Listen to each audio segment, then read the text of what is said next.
Hey guys, I'm always talking about mindset and being a capable fighter, and a lot of you might misinterpret what I say and think that I'm saying you got to be the baddest person on the planet, and that's not true. I don't expect you to be the baddest man on the planet, but I do expect you to be able to, with the proper mindset, convey to your threat or to your opponent that they're about to get themselves into a really nasty situation. You don't have to be the guy that's going out and street fighting every day and, uh, criminal activity this or the bully in the gym or anything like that. A lot of it comes just with mindset. Now, how do you get that mindset? You get the mindset from sparring. Just uh, good quality sparring. Now, you're not going to get it when you're with that guy who is going to pull punches and dance around and not do anything effectively.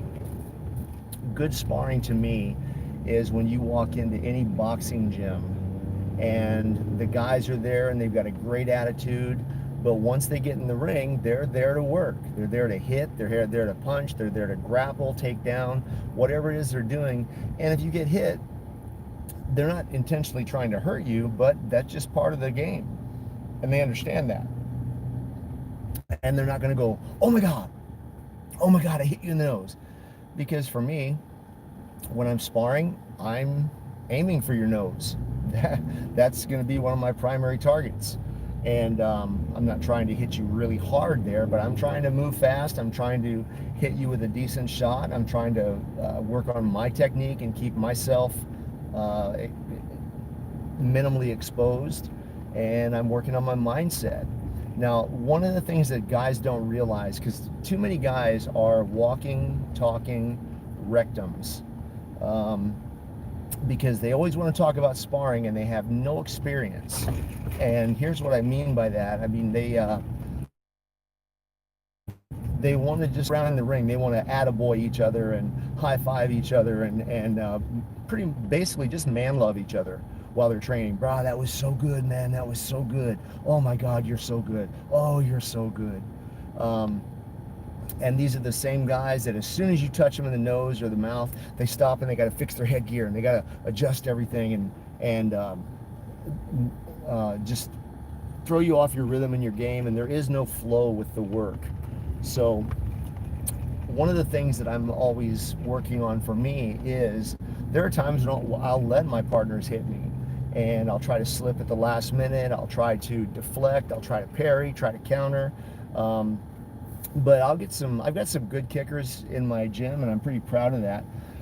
So when those guys, one of them does land a good shot at me, then what happens is I try to weather that storm. Somebody land a good back kick on me, and if you've ever been hit with a back kick, it's much like a liver punch. There is no way you're going to recover from that. You just got to suck it up and stand there and take it, if it wasn't so perfectly delivered that it drives you to your knees.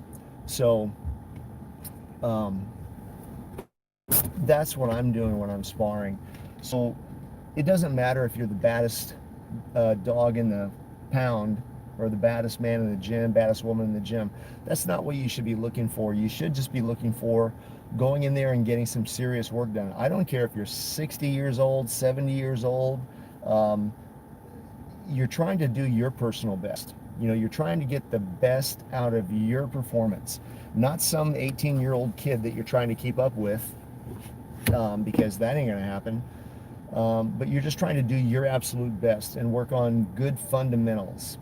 Now, the advanced stuff, you can see people throwing Showtime kicks and 360s and things like that. And a lot of guys will try to throw spinning back fists, and it ends up being a spinning elbow because it's so clumsy and dangerous. That's not the thing that you work on. You work on that on heavy bags, on focus mitts. Um, but when you're sparring, you work on good fundamentals. You work on going the distance. It's a marathon. So if when I was fighting professionally, if I was fighting a 9-round fight, then I would train 27 rounds a day, every day. I would spar with every single person in my gym and would try to um, would encourage them to give me their best shots. And back then, late 80s, early 90s, there were some good boxers out there, and those guys would come in and man, they would catch me. And I would just try to stick to my fundamentals and try to land good counter punches, have a good offense to keep them off their game, and that's about it. So it doesn't, age is just a number. I mean, it really is just a number because you can train well into your 70s and 80s, um, but understand what your goal is. Now, in a real fight, it's your mindset. You have to have a mindset that I'm going to stop this guy. You have to understand that this person could be wanting and willing to take your life. They could be like, you know what, I'm going to rob this guy, I'm going to stab him, I'm going to shoot him, whatever. And you have to understand that you can't stand there and question whether or not you have the balls to be able to throw that punch that's going to knock that person out. You just have to be able to do it without thinking. Um, that comes on from what I was talking about in an earlier video. That's called consciously competent. I know what I can do because of my hard training, and I know what I'm capable of. And that's because of my hard training, not because I'm making excuses. So that's consciously competent. But your mindset, you will never get that mindset if you're not sparring correctly. I mean, sparring hard, pushing yourself, letting your partners push you. Um, like I said, not trying to hurt each other, but trying to spar seriously, and you're pushing yourself out of your comfort zone. And then you'll start to realize, God, that was, man, I took a beating tonight. And then you'll realize how good that person was you were sparring with, and you'll be like, what is some punk on the street going to do that smokes weed and meth every day, that's not in this physical condition? What can they do to me if this guy couldn't handle me? And you'll develop a mindset, a good, strong survival mindset. Um, but as far as the age goes, just get out there and do it. Hit the bags, hit them hard, be serious, and understand what you're doing when you hit the bags. I see a lot of guys, and they've been with me for years and years, but when they start hitting the bags, their elbows go up and they're punching like this with their elbows. And I got to casually come by and say, hey, elbows down, elbows down. And they'll go right back up to it again, like Ricky Bobby on Talladega Nights. I don't know what to do with my hands. And they'll do the same thing with their elbows. Um, but you just can't do that. You have to realize, okay, this is where my arms go. And if you have a mirror in your gym, use that mirror and shadow box. Watch yourself. Throw your punches, throw your kicks. Um, do your flow drills. When you're grappling, do your flow drills with your partners. Learn some good basic submissions. You don't have to have anything on a Gracie level, but learn some good basic submissions. And things like that will help you with your mindset. And like I said, age doesn't matter. I mean, you can be well into your 60s and 70s, even 80, and get out there and still get a really good workout in, have a good mental clarity, and have a good mindset, and have the confidence to know, which honestly most men don't, and they'll say they do, but they don't. Most men really don't know if they can perform, if they can answer the call when the time comes. And they'll tell you, oh, of course I could. Yeah. When the time comes, I'll rise to the occasion. But the truth is, you never rise to the occasion.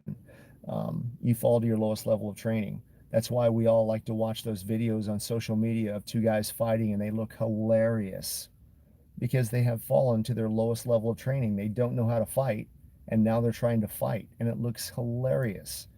So don't be that person. Get out there and train and fight. Spar, not fight on the street, but get out there and spar, and never miss a day of sparring. You should never, ever miss a day of sparring. And if you got those guys in your gym that, man, you don't want to spar with them because they're a little too reckless, which I've got some of those, then just don't spar with them. I mean, don't be rude to them or mean. Just step on to the next person, or step out and say, oh, I'll catch the next person, and be polite about it. But that's all you got to do. Um, if you do that and give me 2 months of doing that, get back to me and leave me a message, and I promise you, you're going to have compliments, or you're going to have compliments on, man, Bob, that was right. I can't believe I'm doing this now. I can't believe I feel this good about it. I was always afraid of sparring. I was always afraid of this. Um, and age doesn't matter. I'm getting out there. I'm sparring. I'm getting hit. Not only that, but okay, guys, listen close. Chicks dig scars. So you get a black eye once or twice a year and you go home to mama, she's going to give you extra love. All right. So take that for what it's worth. Bob Smith, blood makes you related, and loyalty makes you family. Out.